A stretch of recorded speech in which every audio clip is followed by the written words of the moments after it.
अस्सलामुअलैकुम दोस्तों और साथियों, उम्मीद है आप लोग खैरियत से होंगे। इस वीडियो में हम बात करेंगे सर्वाइकल कार्सिनोमा के बारे में। कार्सिनोमा कैंसर को कहते हैं कि जहाँ पे कुछ सेल्स जो हैं वो बहुत ज़्यादा ग्रो करना शुरू कर देते हैं, वो बहुत ज़्यादा उनकी प्रोडक्शन शुरू हो जाती है और वहाँ पे वो फिर एक कोई ना कोई उनका साइज़ बढ़ जाता है। और सर्वाइकल एक ऐसा एरिया है, यानी सर्वाइकल का मतलब है सर्विक्स का। सर्विक्स एक ऐसा एरिया है जो यूट्रस और विजाइना के दरमियान होता है, यानी यूट्रस के लोअर पार्ट को या नीचे वाले हिस्से को हम सर्विक्स कहते हैं। यूट्रस को उर्दू में हम बच्चादानी कहते हैं और जो विजाइना है उसको हम बर्थ कैनाल कहते हैं। तो इनके दरमियान जो है वो सर्विक्स है। अब सर्विक्स के दो हिस्से होते हैं, एक को बाहर वाला हिस्सा है जो लटका हुआ होता है, उसको हम कहते हैं एक्टो सर्विस, यानी एक्टो कहते हैं बाहर वाली चीज़ को, और एक अंदर वाला हिस्सा है जो यूट्रस के साथ ही आगे शुरू हो जाता है, उसको हम एंडो सर्विस कहते हैं, यानी अंदर वाली चीज़, अंदर वाला यानी कि सर्विक्स का हिस्सा।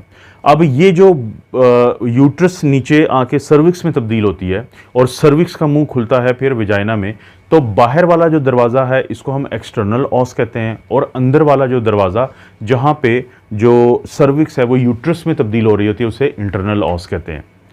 जो बहुत ज़रूरी बात है वो ये है कि जो एक्टो सर्विक्स और एंडो सर्विक्स, इन दोनों की जो मेम्ब्रेन होती है, जो झिल्ली होती है वो मुख्तलिफ होती है। मसलन कि जो एक्टो सर्विस है उसकी झिल्ली को हम कहते हैं स्क्विमस सेल, ओके, वो स्क्विमस एपिथेलियम होती है, लेकिन जो एंडो सर्विक्स होती है उसकी कलमनर एपिथेलियम होती है। ये इसलिए कि यहाँ इन दोनों के दरमियान में एक ट्रांसफॉर्मेशन या ट्रांजिशन जोन है जहाँ पे सबसे ज़्यादा ये कैंसर जन्म लेता है। तो यहाँ से आपको समझ आ गई होगी कि जो कैंसर है वो किस हिस्से का है, उसको हम कहते हैं फिर सर्वाइकल कार्सिनोमा या कैंसर ऑफ द सर्विक्स। होता किस वजह से है? ये होता है एक वायरस की वजह से, उसको हम कहते हैं HPV यानी ह्यूमन पैपिलोमा वायरस। अगरचे दुनिया में 100 से ज़्यादा इसकी अकसाम हैं, लेकिन दो किस्में ऐसी हैं कि दो टाइप्स ऐसी हैं कि जिनकी वजह से ये कैंसर जन्म लेता है, वो है 16 और 18, 16 एंड 18। इसमें से जो 16 है वो दुनिया में 50% जो कैंसर हैं उनकी वजह बनती है। होता यह है दोस्तों कि अब तो खैर दुनिया में वैक्सीन है जिसका एंड पे जाके मैं जिक्र कर दूंगा इस वीडियो के, लेकिन ह्यूमन पैपिलोमा वायरस जब एक दफ़ा किसी खातून को वो मुतासर करता है, वो यहाँ पे चला जाता है, तो फिर वहाँ पे सर्विक्स के इस एरिया में वो कुछ ऐसी तब्दीलियाँ करना शुरू कर देता है कि जिसके नतीजे में एंड पे कैंसर बनता है। लेकिन कैंसर और नॉर्मल के दरमियान एक फेज़ होती है, स्टेज होती है, जिसको हम डिस्प्लेजिया भी कहते हैं, CIN भी कहते हैं उसको, सर्वाइकल इंट्रा एपिथेलियल नियोप्लेजिया।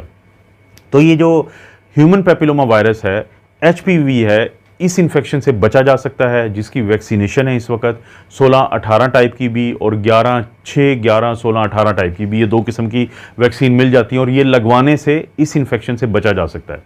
90% तो ये चांसेस होते हैं कि आपका जो इम्यून सिस्टम है, मुदाफ़ती निज़ाम है, वो इस इन्फेक्शन से आपको बचा लेगा।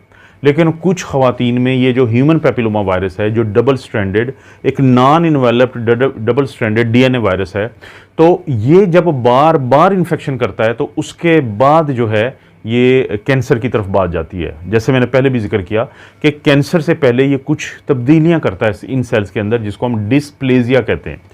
अब क्या अलामात होती हैं जब किसी खातून को सर्वाइकल कार्सिनोमा या कैंसर हो जाए?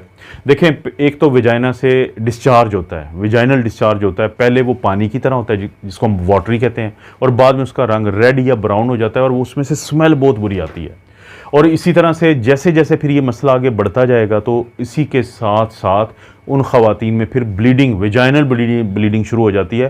ख़ासतौर पे वो ख़वातीन जो माहवारी के अमल से गुजर चुकी होती हैं, जिन्हें पोस्ट मेनोपॉज़ल कहते हैं, तो उनमें तो जो अगर ब्लीडिंग हो तो या सर्वाइकल कैंसर की वजह से होती है या एंडोमेट्रियल कैंसर, यानी इस पर नज़र रखनी पड़ती है।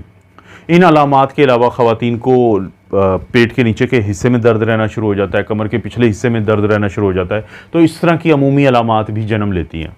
अब जब डॉक्टर के पास जाती हैं तो डॉक्टर इनका कुछ टेस्ट करता है या टेस्ट करती हैं, क्योंकि अक्सर ख़वातीन जो होती हैं वो गायनाकोलॉजिस्ट जो हैं वो ख़वातीन होती हैं, और जिस डॉक्टर के पास आपने जाना है इस मसले के लिए वो गायनाकोलॉजिस्ट होती है, माहिर होती है इन अमराज की। तो वो क्योंकि अक्सर ख़वातीन होती हैं तो वो जो खातून डॉक्टर है वो आपका मुआयना करेगी।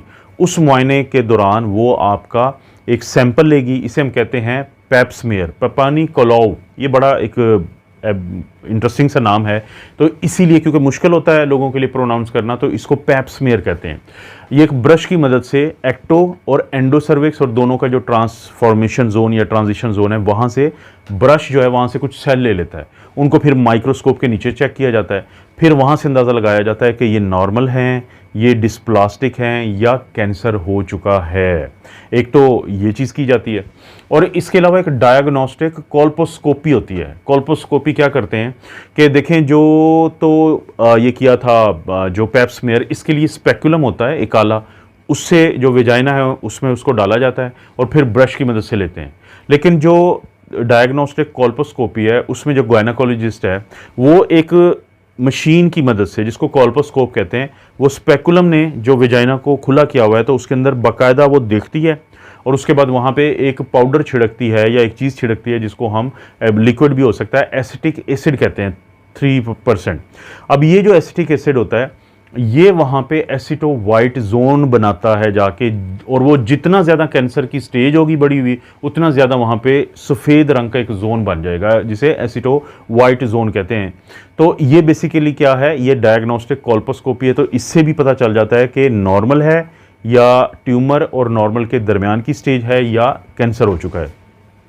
उसके अलावा भी कुछ जो ये वायरस है इसके खिलाफ कुछ एंटीबॉडीज चेक करवाई जाती हैं, उसे सीरोलॉजिकल टेस्ट कहते हैं, तो उससे भी पता चल जाता है।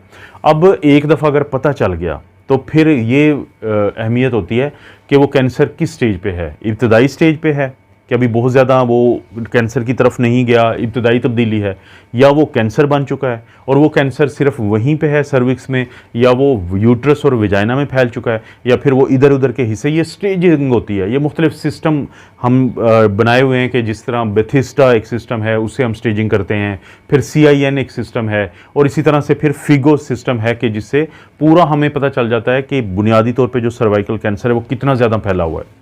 जब एक दफ़ा पता चल जाए, मिसाल के तौर पे अगर अभी फैलना शुरू हुआ, अभी डिस्प्लास्टिक है, ट्यूमर नहीं मुकम्मल बना लेकिन नॉर्मल सेल से उसकी शक्ल चेंज हो गई है, तो इंट्राविजाइनल 5FU यानी 5 फ्लोरोयूरासिल जो है वो लगाया जाता है, तो उससे यानी काफ़ी बेहतरी आ जाती है। और इंट्राविजाइनल यानी विजाइना के थ्रू वहाँ पे लगाया जाता है। और लेकिन अगर किसी को बहुत ज़्यादा हो चुका हो यानी कैंसर फैला हो, तो फिर वहाँ पे एक प्रोसीजर किया जाता है यानी क्रायोथेरेपी। क्रायोथेरेपी क्या होता है कि जो कोल्ड यानी बहुत ठंडी किस्म की वो जो एक इलेक्ट्रोड होता है, तो वो लगा के वो एरिया जो कैंसर का बन चुका है उसको जलाया जाता है। और इसकी इसी तरह एक और प्रोसीजर होता है जिसे कोनाइजेशन कहते हैं कि कोन की शक्ल का एक एरिया जो है वो काट लिया जाता है। इसी तरह से एक प्रोसीजर होता है जिसको लीप प्रोसीजर कहते हैं। ये लीप क्या होता है, ये बेसिकली बनता है लूप इलेक्ट्रोसर्जिकल एक्सियन प्रोसीजर। तो इससे भी वो जो मुतासरा हिस्सा होता है उसको उसकी वहाँ पे सर्जरी कर दी जाती है। लेकिन फ़र्ज़ करें कि अगर तो ये बहुत ज़्यादा फैला हुआ, इधर उधर भी साथ के एरिया में गया हुआ है, तो फिर टोटल हिस्टेक्टमी की जाती है। और बाज़ का अगर बहुत ज़्यादा ना फैला हो तो सिर्फ सर्विक्स को निकालना हो काट के, तो इसे ट्रेकिलेक्टमी कहते हैं इस प्रोसीजर को। और साथ साथ फिर ये भी देखा जाता है कि अगर कोई लिम्फ नोड है साथ इन्वॉल्व हैं, लिम्फेडेक्टमी की जाती है, और रेडिएशन यानी शुआएँ मारी जाती हैं बाहर, एक्सटर्नल बीम जिसे ब्रेकियोथेरेपी कहते हैं। और इसी तरह से बाज़ का अगर ये किसी को जो मेटास्टेसिस हो, मेटास्टेसिस किसे कहते हैं कि जब जो कैंसर के ज़रात हैं वो पूरे जिस्म में मुख्तलिफ जगहों पे फैले हुए हों, वो लंग्स में फैले हों, लीवर में फैले हों, तो फिर कीमोथेरेपी भी बहुत अहम किरदार अदा करती है इस यानी कैंसर को कंट्रोल करने में। तो बचना कैसे है, ख़वातीन कैसे बच सकती हैं? एक तो तमाम वो ख़वातीन जिनकी उम्र 21 साल से ज़्यादा हो या 25 साल से कम ज़्यादा हो, 25-30 साल से ज़्यादा उम्र होती है, तो उनको चाहिए कि वो हर 3 साल के बाद अपना पैप स्मीयर का टेस्ट करवाएं, अपनी गायनाकोलॉजिस्ट से डिस्कस करें और पैप स्मीयर करवाएं। और अगर ख़ास तौर पे अलामात हैं तो वो सालाना भी करवा सकती हैं, या फिर अगर पैप स्मीयर ख़राब आता है तो फिर सालाना भी करवा सकती हैं। लेकिन जब बुढ़ापे में जाके 60-70 साल के बाद इसकी ज़रूरत नहीं होती, या अगर पिछले 10 साल में जो पैप स्मीयर किया गया है वो ठीक आया है, तो फिर जो है इसको बार बार करने की ज़रूरत नहीं होती। और वैक्सीन लगवाना बहुत ज़रूरी है। वैक्सीन अगर आप लगवा लेंगे तो प्राइमरीली आप प्रिवेंट हो जाएंगे, इसे प्राइमरी प्रिवेंशन कहते हैं कि आपको नहीं होगा। लेकिन अगर फ़र्ज़ करें कि आपने वैक्सीन नहीं लगवाई और आपको अलामात आ गई, तो बहुत जल्द फिर जो है ना वो प्रोसीजर करते हैं कि जो सेकेंडरी प्रिवेंशन करते हैं ताकि ये ना फैले। यही प्रोसीजर जो मैंने कोनाइजेशन और लेज़र और ये सब का जिक्र किया है। तो ये थोड़ी सी बुनियादी मालूमात है मेडिकल की सर्वाइकल कार्सिनोमा के बारे में। और कोशिश करें कि जो यहाँ से समझ आती है उसको यहाँ से समझें, जो इस वीडियो से समझ नहीं आती उसको गूगल करें, कोशिश करें अपने डॉक्टर के साथ भी डिस्कस करें। आपको पता है इस चैनल पे इस तरह की वीडियोज़ मैं बनाता रहता हूँ कि जो मेडिकल की होती हैं थोड़ी सी कॉम्प्लिकेटेड, कोशिश करता हूँ कि लोगों को समझ ज़रूर आ जाए। आपसे दरख्वास्त है कि आप ज़रूर इस वीडियो को लाइक करें, चैनल को सब्सक्राइब करें, और कोई वीडियो अच्छी लगती है तो दोस्तों रिश्तेदारों से शेयर ज़रूर कर दें। आप अपना और अपनी फैमिली का ख्याल रखें। अल्लाह ताला आपको और आपकी फैमिली को हर किस्म की बुराई, बीमारी और आजमाइश से महफूज रखें।